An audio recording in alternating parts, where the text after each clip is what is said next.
the massive news that came out earlier on today. What a Monday morning treat this was if you're a Sleep Token fan, because we found out that to close out 2024, Sleep Token are going to be headlining some of the biggest rooms this country has to offer. It is crazy, isn't it? Dude, when you think about it. That's the run that Bring Me have just done, minus 102 in London. Yeah. Like this time last year, I feel like it was just after like the first two singles came out. Bro, they were playing the O2 Academy in Birmingham. Yeah. Main room O2 Academy.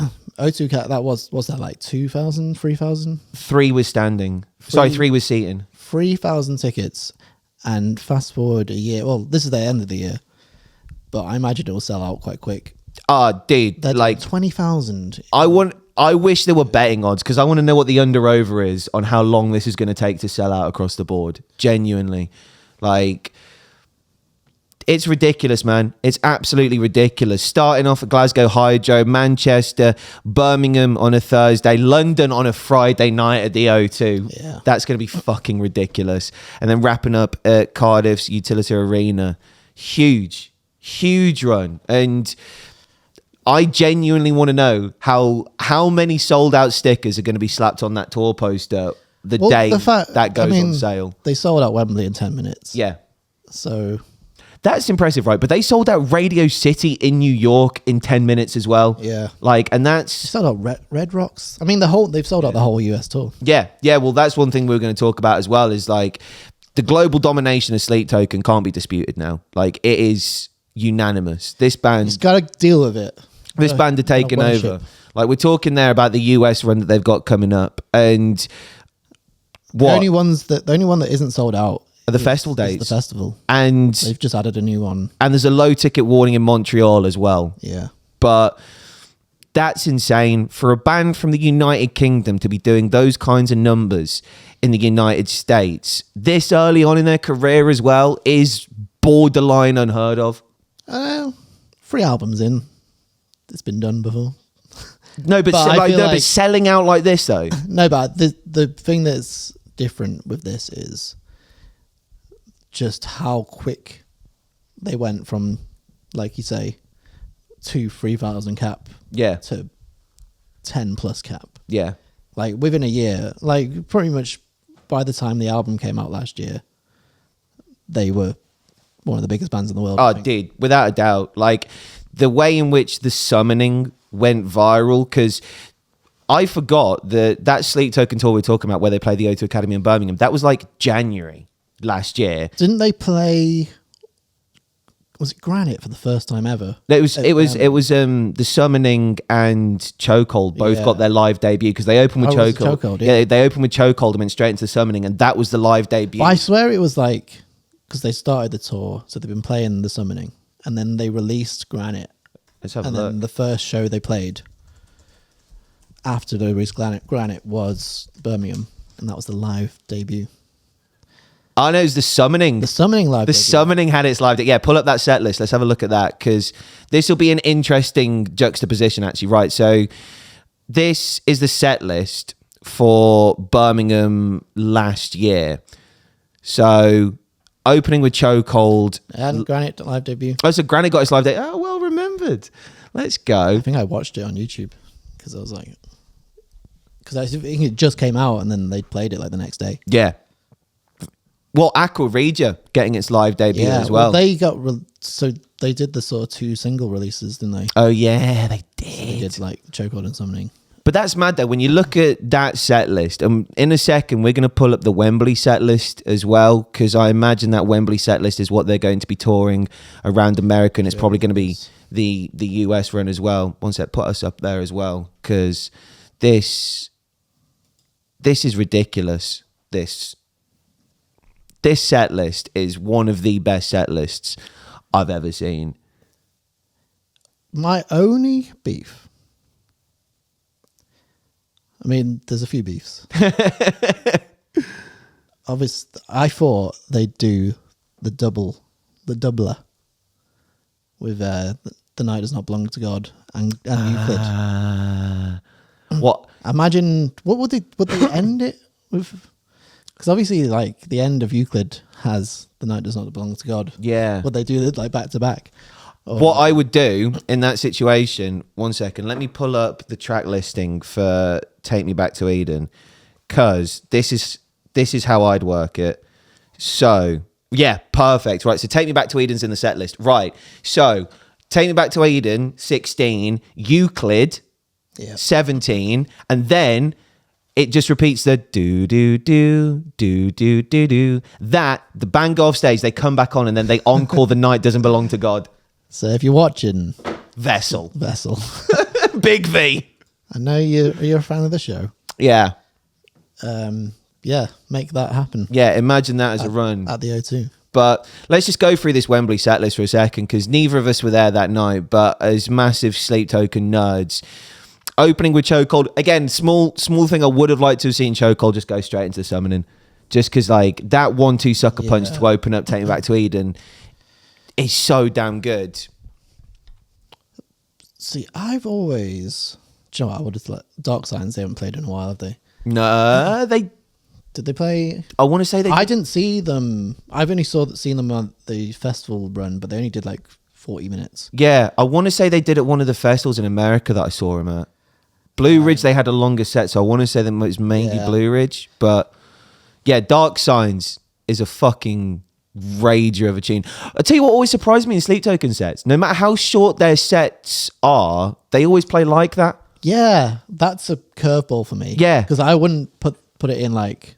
I like the song, but I wouldn't put it in my top 10. Yeah, especially like when they cut out stuff like Jaws or The Offering. And it's like, but like that stays in the set list. Maybe they just really like it. Yeah. Like that. Like maybe really like that. Maybe Vessel is a big Kirk Cousins fan for you American football nerds. Do you like that? Means nothing to me. Yeah, absolutely nothing. But I tell you what, that's a very strong run post like that, like Aqua Regia into Rain, and then I imagine like the interlude with dancers as well. Sleep Token with. I like the people annotate. Yeah, because obviously I don't think we spoke about it, but Vessel lost his voice. Yeah, that was the biggest news going into that show. Yeah, so then they did. Because everyone was like, "Oh, he couldn't sing," but it looks like he only didn't sing for like 3 songs. Yeah, and then got which, his voice back. given the run of songs where it says audience songs for Vessel, those are 3 songs that push him in loads of different directions. Like the summoning, he goes from like falsetto to screaming, like in a heartbeat. Granite surprised me because Granite's very one note based. The thing is, if you feel like you've lost your voice, you don't want to just go into a song. He's probably just using those 3 songs to sort of sing to himself, being like, "Can I do this? Yeah. Have I got my voice back?" Yeah. I suppose Granite's quite an easy audience song as well. Also, but like you forget, he's still got all the backing singers. Yeah, I can imagine they sounded amazing in the mix that night. And to be fair, Love You One, that's an audience participation song start to finish anyway. Yeah. Right, so then we move on to effectively like the third act of the show. So after the third interlude, come back on stage with Atlantic, which again, interesting choice. I think it's a little fan favorite. Yeah. Yeah. But yeah, it's not my favorite. I think in general, this place will become your tomb. Isn't my strongest Sleep Token album. Thing is, but I feel like a lot of people got into them from that album. So I feel like not because it seemed like when I got into the first album, it still seemed like they were quite a small band. Yeah, like it was quite a cult following. Yeah, and then I feel like the second album exposed them to way more people. Oh, 100%. Well, especially with tunes like Alkaline, which is Alkaline on the set list. Oh yeah, it is. Yeah, it's literally up next. Yeah, like Alkaline, The Love You Want. I'll tell you what was really underrated from that record as well. The last song on it, Missing Limbs. That's such a beautiful tune. They played that in Birmingham, that album at the Institute. And he just came on at the end with with electric guitar. Oh yeah, I forgot about that. It was just him and the guitar. He sang it. That was beautiful, that was. Beautiful. And then if we're like speaking of beautiful, actually no, to be fair, there's one more surprise on there, which is Hire's a great song. What was the song before Alkaline? Was it Nazareth? Yeah, Nazareth. choosing Nazareth over something like Jaws. Is Nazareth the first ever single? Yeah. Yeah, because that's It's like from the same era as like Calcutta. because the first I think it's Nazareth. It's basically the first thing they ever uploaded on YouTube. And if you go on like should we get it up? Because it's quite interesting. Because it's the first time anyone like put Nazareth in. It's the first time anyone sort of knew anything about Sleep Token. And It's not even on their channel. It's on Basic Records. yeah, in the description. Or maybe it's not Nazareth. Maybe it's Calcutta. But basically, one of the songs is like a backstory of Sleep Token. Well, so let's try Calcutta then, if that's the case, because I'm genuinely curious about those. Wait, what was the first ever Sleep Token? I always thought it was Calcutta. Or maybe they've just deleted it. But maybe. One of them used to have basically like the description of what Sleep Token is.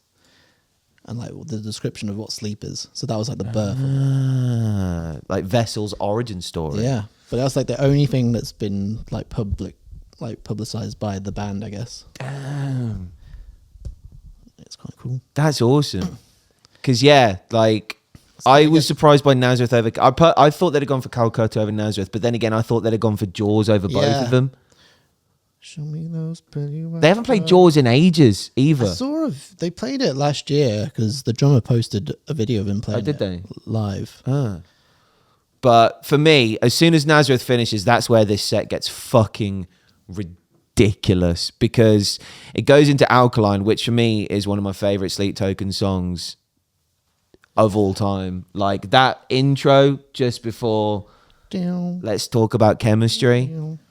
Yeah. And then, without a shadow of a doubt, I'm going to go on record and say this right now, my favourite Sleep Token song of all time is Ascensionism. I can't stop listening to it, man. And with dancers as well. Imagine that. Yeah, with dancers. Hopefully they've got dancers at the end of the year on this ridiculously huge tour. But then, Higher, and then into Take Me Back to Eden. Like, again, I'd have probably cut Nazareth. And then if I'm doing Take Me Back to Eden, just do Euclid straight after. Cut one of the other ones as well. The Night Doesn't Belong to God, Into the Offering, and then finish. Just go 3 sundowning songs to finish the set. You'd think, because they've never played Euclid live yet. Are they not? No. So you'd think maybe they'll save it for this. Potentially. This run. Potentially, yeah. And then I don't think they're going to end the show on Bloodsport. I think that was just for Wembley. Just for Wembley. Yeah. Which breaks my heart, man, because I've never seen Sleep Token play Bloodsport live. It's the song that got me into this band. And when they did the Download Festival pilot, I heard that they had like tech problems before going on stage, and they had to cut a song from that set because it was, the set times were so strict, so they had to cut the song they were going to play in, which was going to be Bloodsport. Then when they played it at the Heavy Music Awards, I was working the live stream and I was doing an interview at the time. Sleep Token were doing the tail ender. So they only did like 4 songs at that. But one of them was Bloodsport. Oh, what? Heavy Music Awards? Yeah. I have seen it then. I was there. I don't remember them playing Bloodsport. Really? I got told by a couple of people. Maybe he had too many beers. I don't remember. I remember they definitely played Love That You Want. Yeah. I got to be a side of I don't remember anything of that. I remember I was stood on the balcony and I was loving it. Had my hands in the air. I'm still all of the love you want. And that rarely happens with me. Yeah. I'm usually just that. Yeah. Like you can tell Ollie's having a good time as if he starts nodding whilst the arms are crossed. Yeah, that's me having a good time. So I guess our last question to wrap this segment up is, who's going to be buying tickets for Sleep Token's biggest ever headline UK tour to date? I'm not sure when they go on sale. Should have a look. Yeah. I want to say, usually when they do announcements like this, it's usually the Friday that's coming up. So I imagine it's probably pre-sale Thursday night. Yeah. Artists pre-sale via the mailing list. So if you're on the mailing list, you'll get a link. I think you get a code. Okay. So that's how they do it these days. So everyone doesn't just pile onto the website. 10 a.m. Wednesday. 10 a.m. Wednesday? Yeah. Holy shit. So if you're signed up through their website, you'll get an email saying, "Here's your here's your pre-sale code." Then you can go in on Wednesday from 10 a.m. Let's go. So, Sleep Token fans. Everyone was complaining about the US one because they did the same thing for that, and a lot of people were like, "I got sent the the code the day after they went on sale. So sold out." That's annoying. Yeah. Well, make sure if you want to be, especially like standing ticket for Sleep Token's arena tour at the end of this year, that you are on the mailing list Wednesday, it sounds like. But yeah, I imagine general sales probably get on sale Friday then, if that's the case. What else is in the email? I'd wager good money on it being general sale Friday. General sale Friday 10 a.m. So general sale Friday 10 a.m. if you want to go see Sleep Token at the end of the year and watch that band sell out immediately as they do. Watch them ascend. Yeah. Get ready to worship.